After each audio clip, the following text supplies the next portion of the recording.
Hello, and welcome to News Fair Business. My name is Ronald Hughes, and today I would like to talk to you about closing. And the funny thing is that it's been drilled into me since I started my career in sales about closing.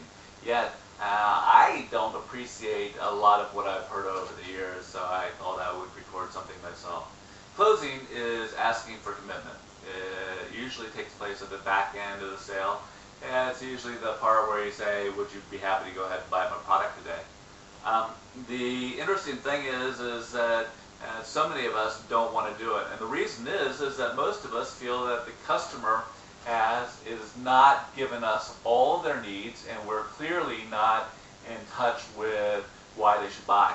We haven't decided why they should buy, and so we find it difficult to close. The other thing is that often customers won't reveal to us their needs. Sometimes we've just discovered someplace in the middle of it that the customer doesn't seem to be happy with what we're presenting. They seem to be arguing with the logic of the product's benefits. Yeah, they can't clearly see them as benefits. They see them, the savings of money as something that's superfluous to the process. Interestingly enough, it's like saving money may not be an issue for them, so there isn't a benefit. So it's really difficult when it comes to that. What I'd like you to do is focus on a couple of quick things. Yeah, the opposite of closing. Yeah, not closing. If you're not closing, what happens? Well, what happens is the next salesperson to come into the deal takes it. The next one, whether they're good or not, when it comes to their product, but because they're willing to ask the customer for their order, most customers are going to follow them. Well, why? Because we assimilate into a relationship with somebody, and we're far more likely to do what other people say is going to be effective.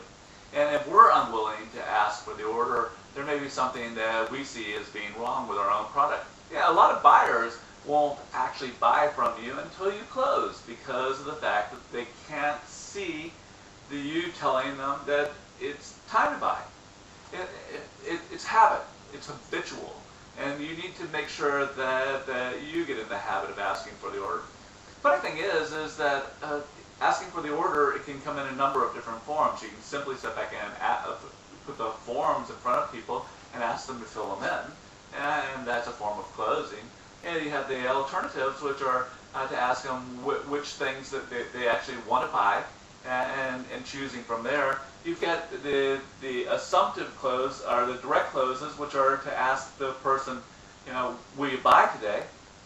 You need to actually limit it to a time frame whenever you say a direct close, because if you don't say, are you going to buy my product, if you said that, what happens is the customer has to say yes or no. They say, I don't know. They feel that they've already told you no. I don't know is a no, and it's not a yes.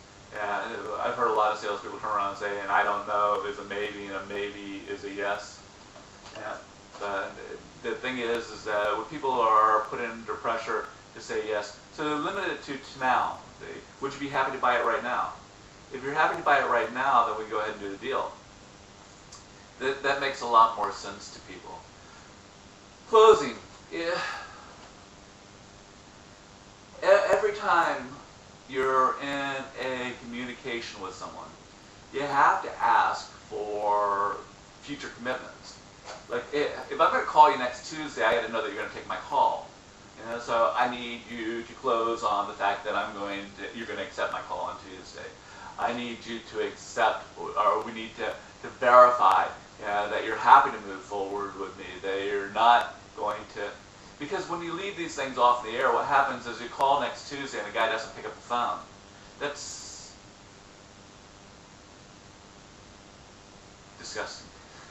It's heart-wrenching, and I still go through it. The interesting thing is that you need to put these things into habit. They need to be habitual. If you get a habit of asking for the order, you'll find that things move a lot smoother for you. Okay, the assumptive, which is to place out the materials in front of the person and ask them to fill them out. You're going to go ahead and buy this, so it's like that's very assumptive. Alternative is making choice. Direct closes, and then you have the position where you can defer close, which is that okay, what I got here is that if I don't hear from you by Tuesday, I'll take it that we have the deal. And the interesting thing is that puts pressure under the customer to sit back and not say yes or no now, but that they would have to come back to you in a certain time. Now, if they've agreed an order with you verbally at that point, then you can probably hold them to it and move from there. But those are some tips on how to close. Well, the interesting thing is that it's the why to close. Back in the beginning, why to close is that if you don't, somebody else will. If you don't, what's going to happen is they're going to pick. If you don't, the customer isn't going to believe that your product or services is as good as some of the other products or services out there. Now, those are why to. How to is assumptive, alternative, or direct. And then doing. From now on and everything, just make a checklist. Every time you go out there, make sure that you do a close every time. Make sure that you get commitment to the next stage. You get commitment by asking for them. But the problem that so many salespeople have with closing is that we don't like to hear no, and we don't like to ask when we think we're going to hear no. And the interesting thing is that often when I've expected to hear no, I've heard a yes, and often when I've expected that they aren't going to go any further, that asking for the order brought up a whole set of other questions. My name is Ronald Hughes. This is New Spirit Business. It's the video training channel for a training company called Contact Ignition. We're based in Dublin, Ireland. We're looking for work, so do contact us. Thanks a lot.